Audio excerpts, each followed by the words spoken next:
यानी कि मैं सबसे बड़ा खलनायक बन गया। हाँ, जेब में था चिल्लर, साथ वाले किल्लर, काम करे कांड वाले, लाइफ बेड़ा थ्रिल। বন্ধুরা, এসজি গ্রিন গার্ডেনের নতুন একটি ভিডিওতে আবারও স্বাগত জানাই।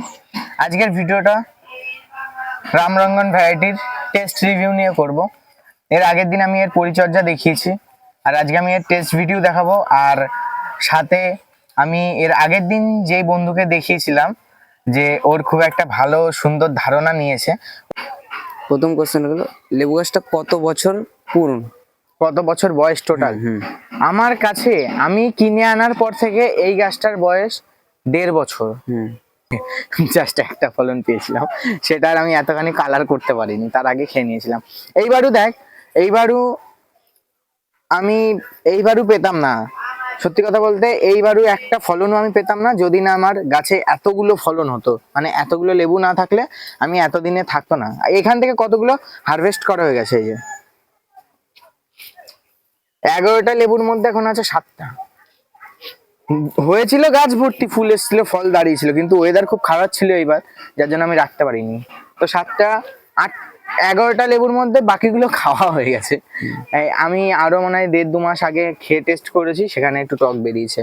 এতদিনে হয়তো মিষ্টি চলে এসে। আর সত্যি কালারটা খুব সুন্দর। আর এই কালারটা, এই গাছটা থাকে একদম কোনায়, ছাদের কোনায় থাকে, এবং সবার মন কাড়ে আর কি এই কালারটা সত্যি খুব সুন্দর। আর তার থেকে বাবা, যে ফলগুলো বাঁচিয়ে রেখেছিস পোকার জন্য, যাতে ফলে কোনো পোকা না লাগে, তার জন্য কি সার কীটনাশক ব্যবহার করিস সেটা? ফলে সহজে পোকা লাগে না, ফলে লাগে বেশি বড় সাইজের গুলোতে। এই যে ফলে পোকা লাগে কিরকম, ভেমরুল কিংবা কোনো মৌমাছি গিয়ে এখানে উল ফুটিয়ে দিয়ে চলে আসে, ওখান থেকে পচা চালু করে। কিন্তু এইগুলোতে একটা তো কিন্তু লাগেনি, দেখ।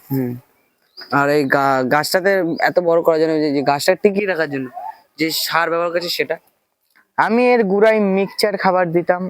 প্রতিস্থাপন তো একই রকম থাকে প্রত্যেকটা গাছে। তো এই কমলা গাছটা না আমি রিপোর্টিং মাত্র 2বার করি।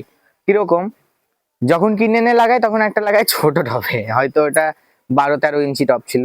আর ওই পর থেকে আমি ওই বছরের শীত, মানে আগের বছরের শীত পার করাই, তারপরে আমি ডাইরেক্ট এই যে 16 ইঞ্চি মতো, খুব জোর 16 থেকে 18 ইঞ্চি টব, এতে একবারে খাবার দিয়ে মিক্সচার খাবার, ওর ভিতরে হাড় গুঁড়ো, নিমখোল, শিনকুচি, বাদাম খোলমোল দিয়ে একবারে যে মিক্সচার করে লাগিয়েছি, ব্যাস গাছ এতখানি হাইটও নিয়েছে। এই দেখ, আবারও ফুল আসবে এই বছর, তার আগে ফলগুলো আমাকে হারভেস্ট করতে হবে, নয়তো ফলন কম পাবো।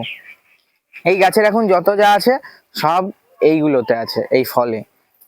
সবার আগে এই গাছ থেকে ফলটা আমি হারভেস্ট করে নিই। হারভেস্ট করার পর আমি এইটাকে এখনই আপনাদের সামনে ছিলে দেখাবো যে এইটার খোসা থেকে ফলটা ঠিকঠাকভাবে ছাড়ছে কি না, বা খেতে খুব একটা মিষ্টি হবে না সেটা কিন্তু আমি আগেই বলে দিই। কারণ রামরঙ্গন ভ্যারাইটি পুরোপুরি মিষ্টি আসে না, একটু ভাব থাকে টক, আর চায়না কমলা একটু বেশি টক থাকে, এটা হচ্ছে পার্থক্য। তো দেখুন যে আমি পুরো নর্মাল ইজিলি আমি খোসাটা কিন্তু ছাড়িয়ে নিতে পারছি, বড় বড় কমলা যেভাবে ছাড়ানো যায় ঠিক সেইভাবেই। আমি আবারও বলি যে এই গাছটা যদি কেউ বাড়িতে শো আপের জন্য রাখুন, মানে যে অনেক ফল ধরবে, দেখতে ভালো লাগবে, যারা টক পছন্দ করে তাদের জন্য খুবই ভালো, তাহলে এই ভ্যারাইটিটা রাখতে পারেন। কিন্তু আমার মনে হয় না যে পুরো মিষ্টি যারা পছন্দ করে তাদের জন্য হবে। যারা পুরো মিষ্টি পছন্দ করে তাদের জন্য কিন্তু এই ভ্যারাইটিটা একদমই না। সেই জায়গায় আপনি ছাতকি, ভুটানি, পাকিস্তানি, থাই-2 এইগুলো করতে পারেন, কিন্তু এইসব ভ্যারাইটি কিন্তু হবে না। দেখুন, আমি খোসা ছাড়ানোর পরেও দেখালাম যে একটা কুয়াতে 3টে বীজ, আর এর রসটা আছে কিন্তু একটু টক ভাবটা রয়েই গেছে। রামরঙ্গনে কিন্তু টক ভাব থাকেই।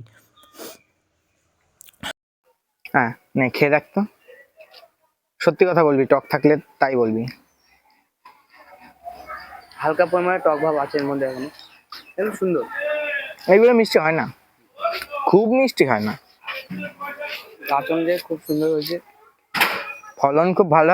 আমার একটাই কথা, এই ভ্যারাইটিটা আপনারা শো আপের জন্য 1 পিস ছাদে রাখুন, কিন্তু যদি আপনি মিষ্টি কমলা পছন্দ করেন তবে এই ভ্যারাইটিটা রাখবেন না। আজকের ভিডিওটা এই অবধি। ভিডিওটা ভালো লাগলে লাইক, কমেন্ট, শেয়ার করতে ভুলবেন না। চ্যানেল নতুন হয়ে থাকলে সাবস্ক্রাইব করবে।